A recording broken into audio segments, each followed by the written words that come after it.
Father Sajid, the stage is yours.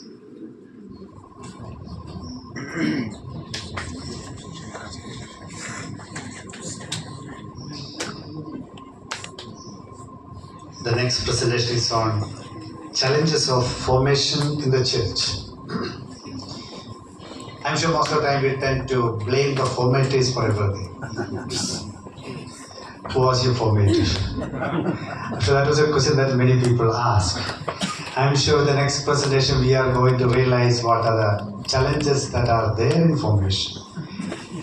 With the last two presentations, we know that we are going through a world which is quite different from perhaps the older generation was.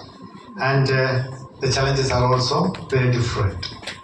Just now Bishop Thomas said, a small failure in a priest is a big failure in the eyes of the world.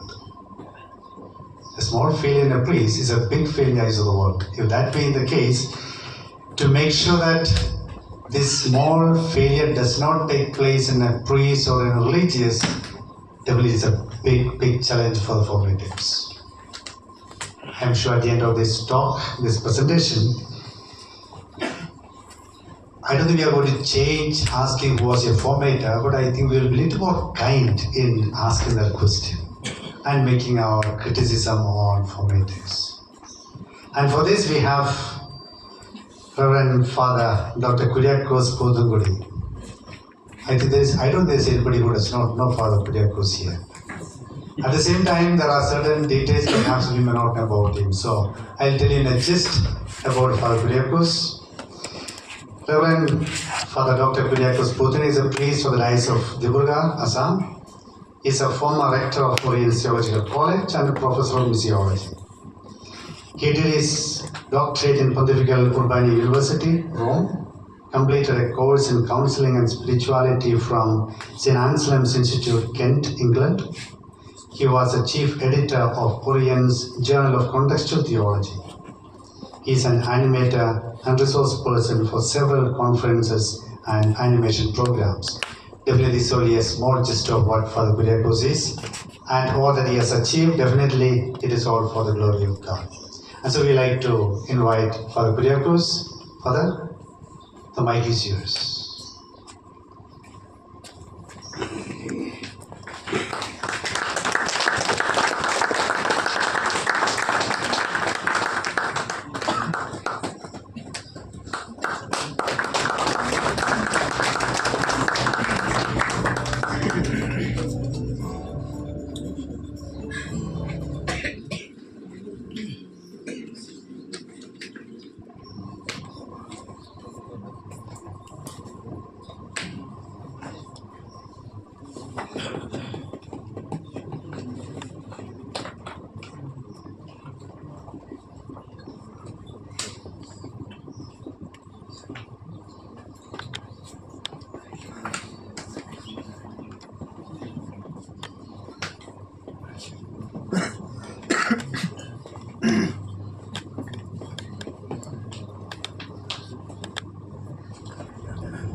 Your Excellencies, Archbishops and Bishops, Reverend Provincials, Reverend Fathers, Sisters, Brothers, and friends.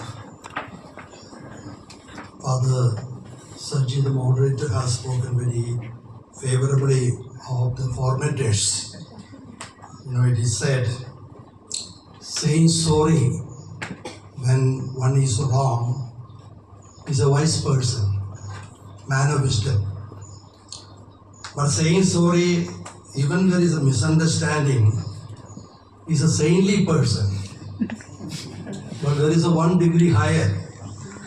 Saying sorry, even when he is right. Who are those people? They are the formators, seminary formators. And I am one of them.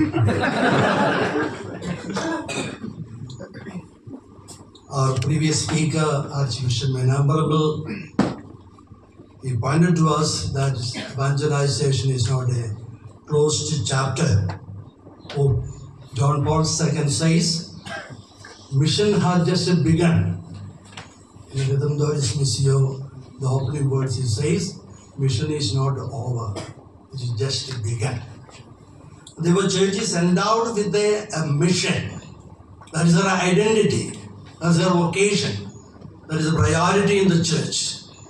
And precisely what I am going to talk about is how to form evangelizers. They are given training in the seminary, and therefore we are going to deal with what are the challenges we face in this area of formation. The present day scenario, formation has become a very challenging and multitasked ministry. In the epoch-making post-synodal apostolic exhortation, Pastor Davo Vobis, Pope John Paul II very clearly stated that formation is the most challenging, at the same time, the most important task in the future evangelization of humanity. The effects of formation received in the seminary is seen or reflected in the pastoral field. The candidates of today are going to be the pastoral leaders of tomorrow. And therefore, the formators have a very vital role to play, a crucial role to play in forming the future leaders of the church. A tiny seed has the potency to grow into a mighty tree. Similarly, candidates in formation have the capacity to be effective pastoral leaders provided they are given proper training and right orientation to pastoral ministry from the very beginning.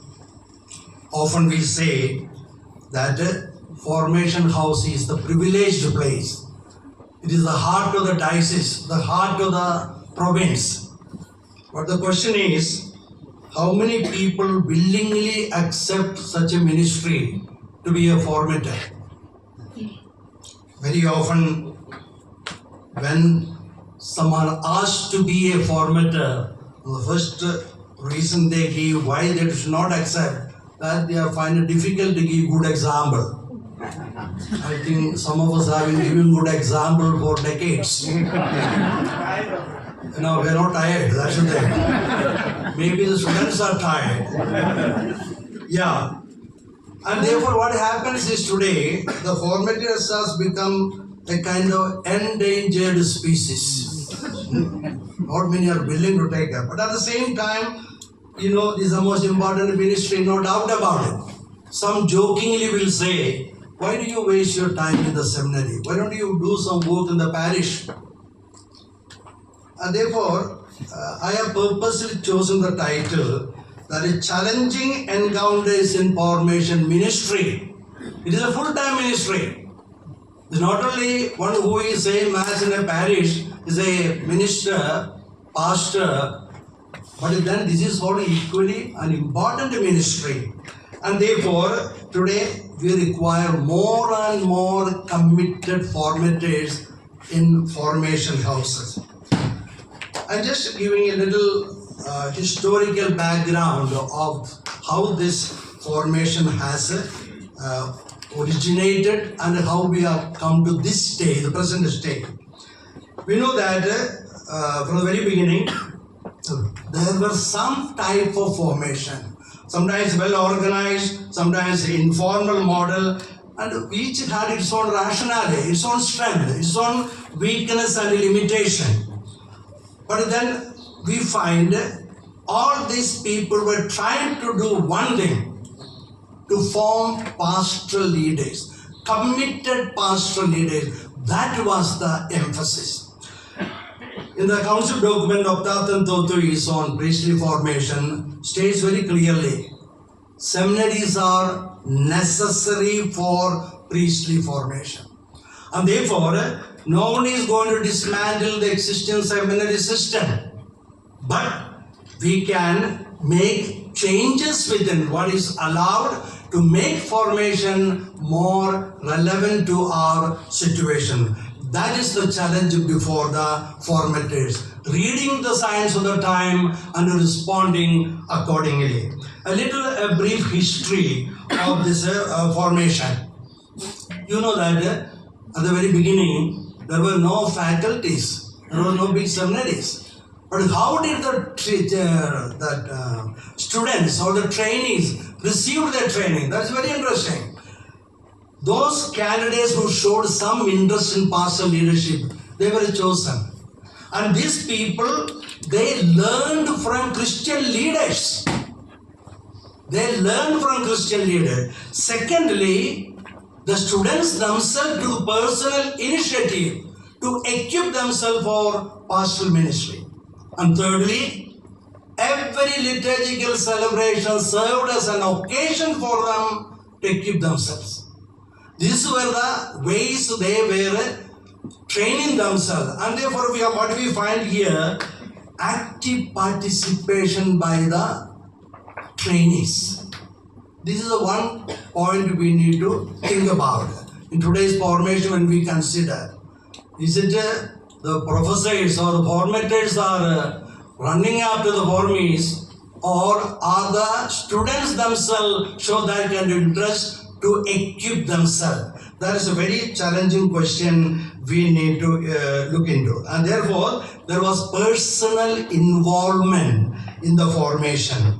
But as the number increased, naturally, the ministries also in the church got multiplied, and then they were grouped together and were sent to assigned churches to assist the bishop and the presbyters. And these youngsters, or even grown-up people, remained in the company of the bishop and the presbyters, and they learned their ways of doing ministry. And slowly they were introduced a special type of dressing, visible tonsure, and then celibacy was insisted upon. St. Augustine was one of the great supporters of this system.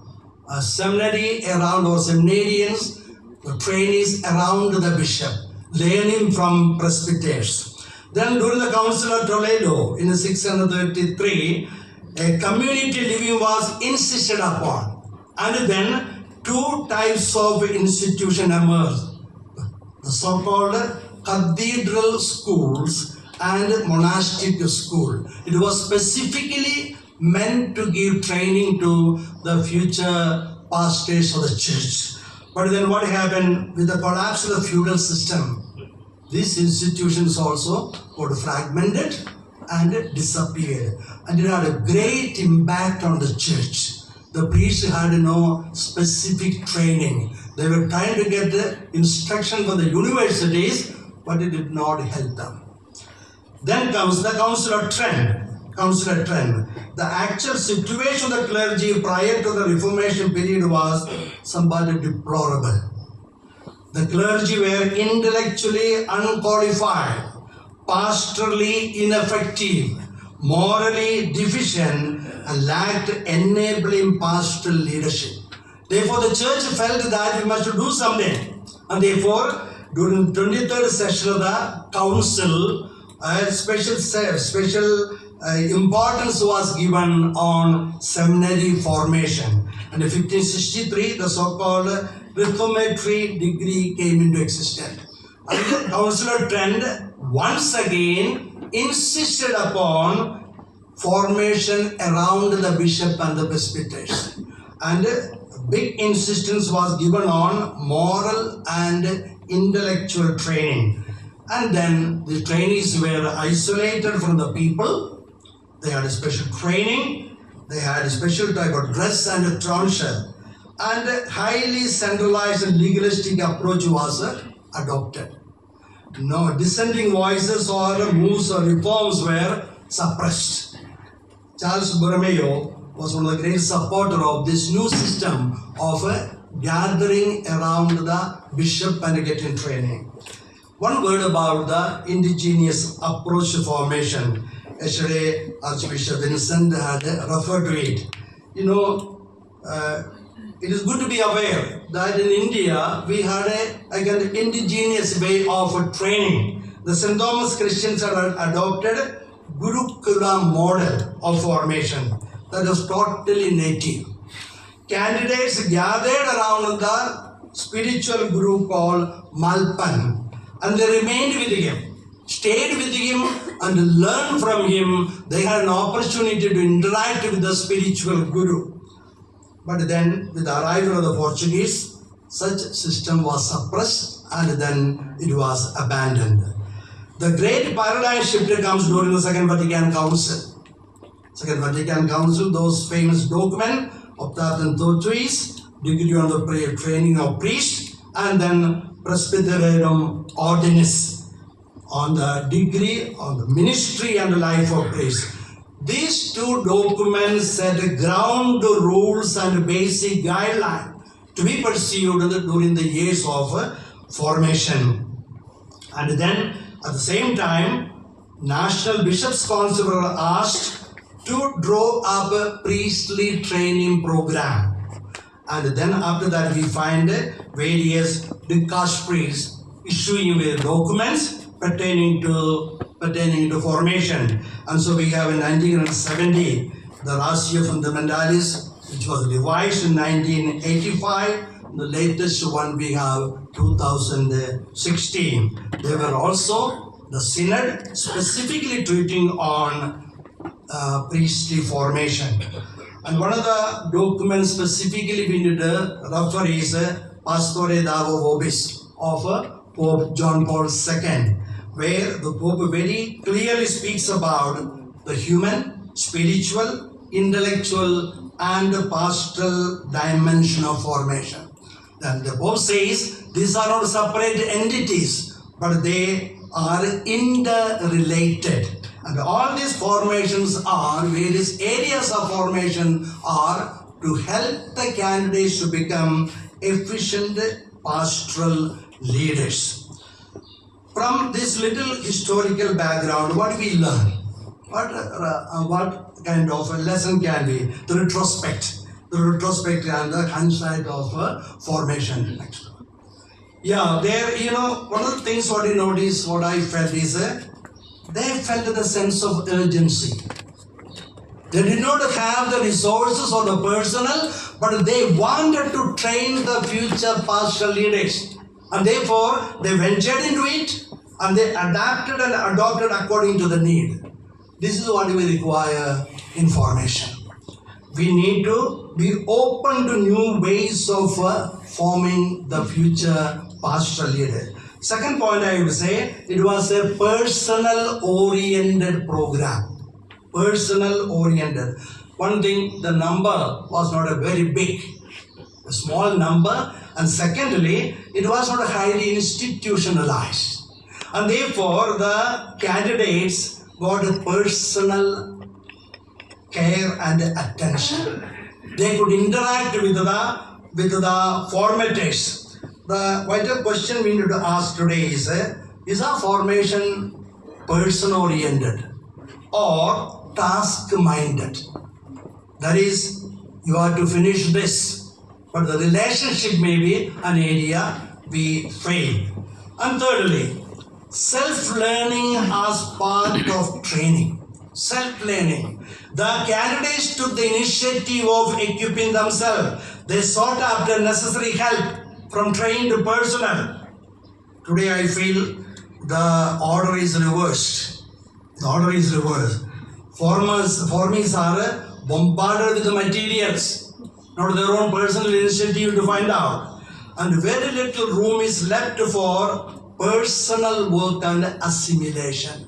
A lot of materials are given, but assimilation part, I would say, very little. And on top of all that, today the digital culture and the availability of online materials have taken away personal initiative. After all, it is available on the Google. Just a click, you get the matter. Personal initiative of finding out is missing. And the fourth point, I would say, a kind of elite culture. Prior to the counselor trend, these candidates were like any other ordinary people. They were doing all kind of works, whether farming or doing business like other people, and therefore they were very close to the people and they knew the problems of the people. But with the counselor trend, they were completely isolated, and they were given special dress and rules, regulation. They had no touch with what is happening outside. The National Survey of Seminary Formation claims that the sheltered formation in the seminary kept the seminarians away from the mainstream of life of ordinary people. Most of the time, they are within the four walls of the seminary, except on a weekend ministry maybe. Otherwise, involvement is very little. The danger can be such kind of people turn out to be little insensitive to people's need, and then they also may lack compassionate approach to ministry. That is the first part. I would like to come back to the second part, the existential reality. Today, we are totally in a different situation. Fleeting change in society also has affected the formation.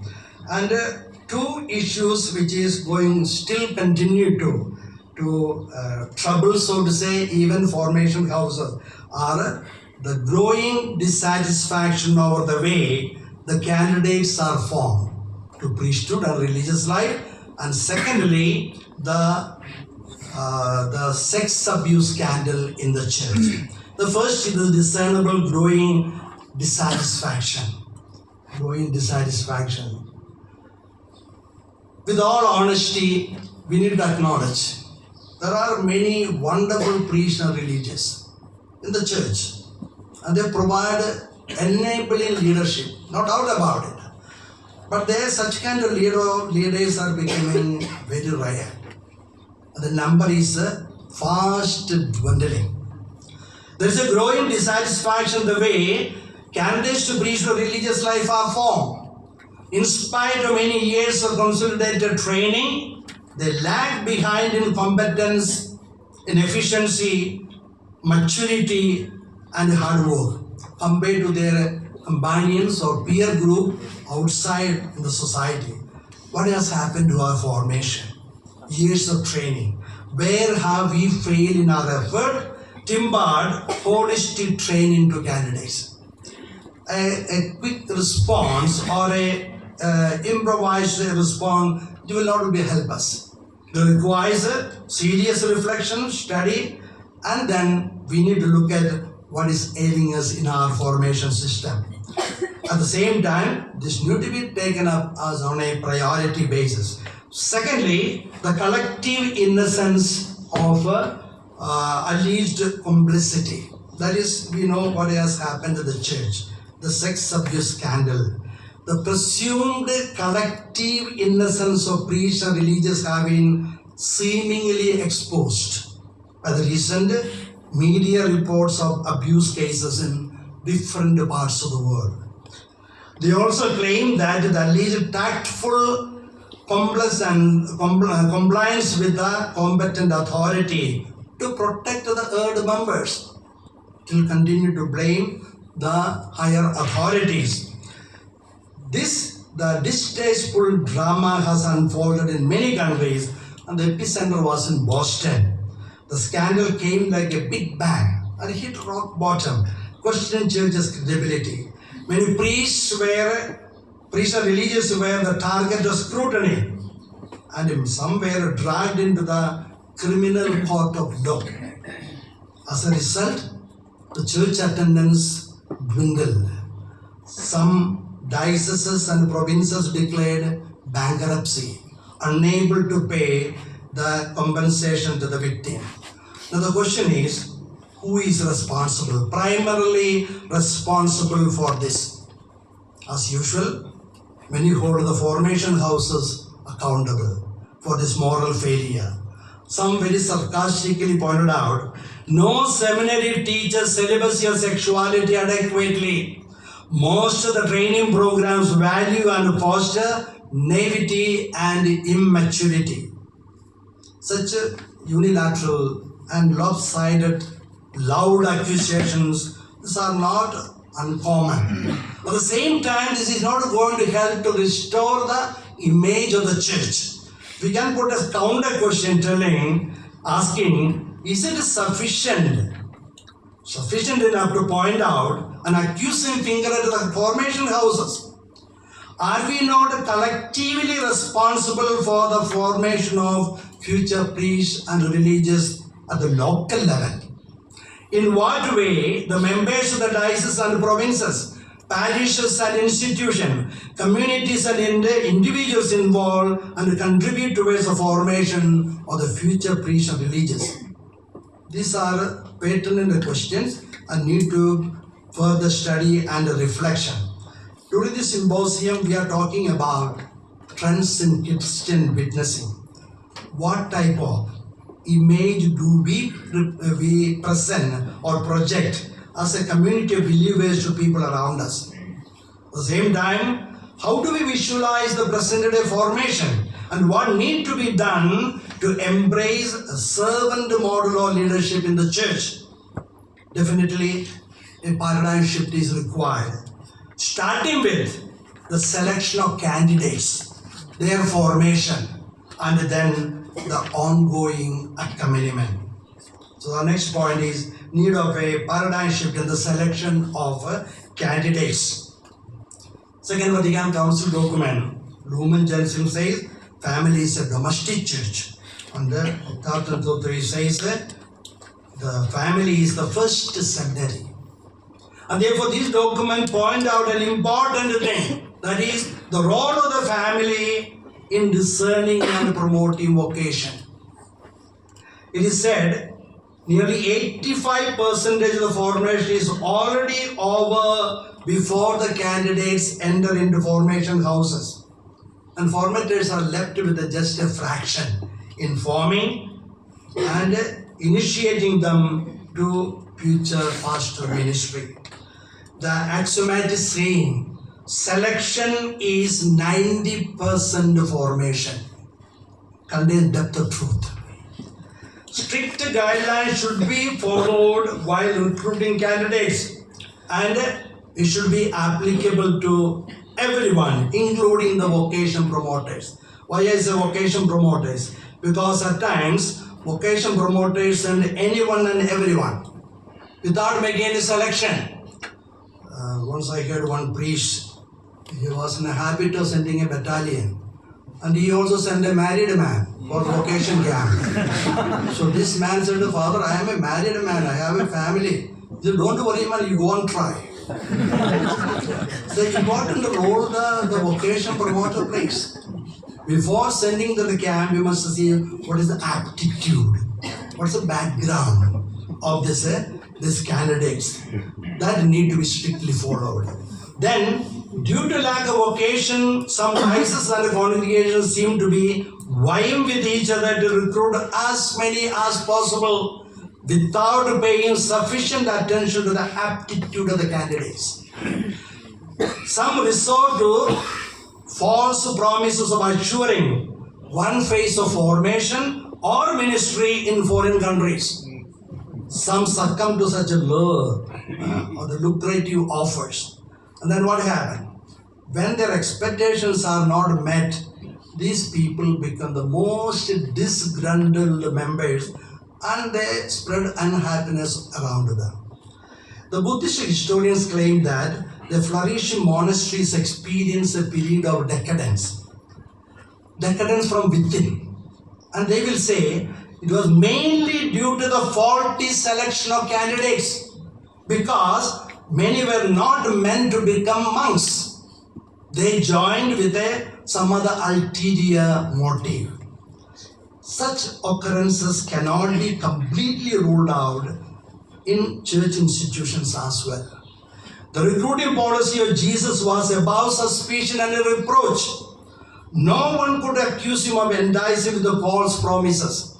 He told the disciples, his followers, very forthrightly and unambiguously, if you want to come after me, deny yourself, take up your cross and come after me. He also said, if they have persecuted me, they will persecute you too. You too will get a slap occasionally, not only garland. That was his promise to them. Thus, the time of recruiting the realism of the gospel should not be masked with the sugar-coated promises. Present to them the realism of the vocation to priesthood and the religious life.